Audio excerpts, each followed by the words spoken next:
Hello मेरे प्यारे दोस्तों, कैसे हैं आप सब। स्वागत है आपका मेरे यूट्यूब चैनल पर। आज हम हिंदी भाषा और साहित्य का क्वेश्चन पेपर देखने वाले हैं, जिसमें हमें टाइम 3 घंटे का दिया गया है और 90 नंबर का हमारा पेपर है। आइए डायरेक्ट क्वेश्चंस पर आते हैं। पहला क्वेश्चन है, हिंदी भाषा की विभिन्न बोलियों का वर्णन कीजिए।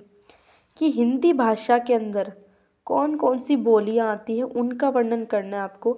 आपको इस क्वेश्चन में कंफ्यूज नहीं होना है। हिंदी भाषा की विभिन्न बोलियाँ, ठीक है। तो हमें एक और क्वेश्चन दिया गया है, हिंदी साहित्य का काल विभाजन किन किन आधारों पर किया जाता है। कि जो हिंदी साहित्य है हमारा, उसको कितने कालों में विभाजित किया जाता है, वो आपको पूरा स्पष्ट तरीके से अच्छे से बताना है। ये हमारा 15 नंबर का क्वेश्चन है, ठीक है। आइए नेक्स्ट क्वेश्चन देखते हैं। नेक्स्ट क्वेश्चन है, राम भक्ति काव्य धारा की प्रमुख प्रवृत्तियों का विश्लेषण कीजिए।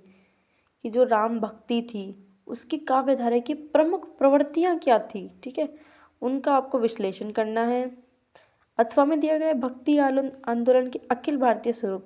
जो हमारा भक्ति आंदोलन था, उसका अखिल भारतीय स्वरूप क्या था, उसके बारे में आपको बताना है।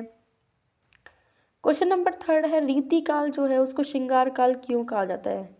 अब रीति काल को श्रृंगार काल इसलिए कहा जाता है क्योंकि उस टाइम जो कविताएं लिखी जाती थी, उनमें श्रृंगार रस का बहुत ज़्यादा प्रयोग होता था, इसलिए उसे श्रृंगार काल भी कहते हैं, ठीक है। अब रीतिबद्ध काव्य की प्रमुख प्रवृत्तियाँ कौन कौन सी थी। रीतिबद्ध काव्य, ठीक है।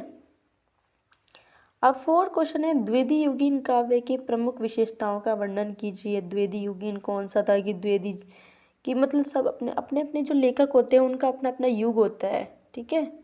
आपको ये याद रखना है कि किसी का, जैसे तुलसीदास का युग, कबीर दास का युग, सबका अपना अपना टाइम होता है कि भाई कुछ टाइम के लिए वो ज़्यादा फेमस हो जाते हैं, तो उनके नाम से फिर बहुत सारी कविताएं लोग लिखते हैं, ठीक है। ऐसे ये भी एक युग है। द्विवेदी युगीन काव्य की प्रमुख विशेषता का वर्णन कीजिए। अथवा में दी गए उपन्यास के उद्भव और विकास का विश्लेषण कीजिए। कि उपन्यास का उद्भव और विकास कैसे हुआ, इसके बारे में आपको अच्छे से बताना है, ठीक है। क्वेश्चन नंबर 5 में दिया गया है, किन्हीं 3 पर आपको टिप्पणी लिखनी है, ठीक है। टिप्पणी मतलब होता है शॉर्ट नोट, ठीक है। अब अवधी भाषा के ऊपर लिखना है आपको।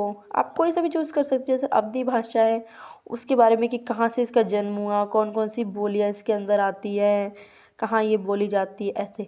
सूफी काव्य क्या है, ठीक है। सूफी काव्य किसने लिखा, कौन इसको ज़्यादा बढ़ावा देता है, ठीक है। विश्लेषण छायावाद क्या होता है।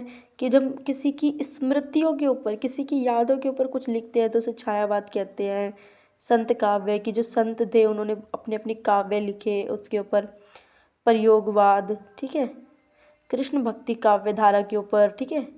इनमें से किसी 3 पर आपको शॉर्ट नोट लिखना है।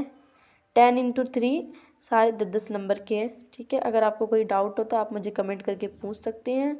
अगर आपको मेरी वीडियो अच्छी लगे तो इसे लाइक कीजिए, शेयर कीजिए और मेरे चैनल को सब्सक्राइब कीजिए। Bye bye, take care.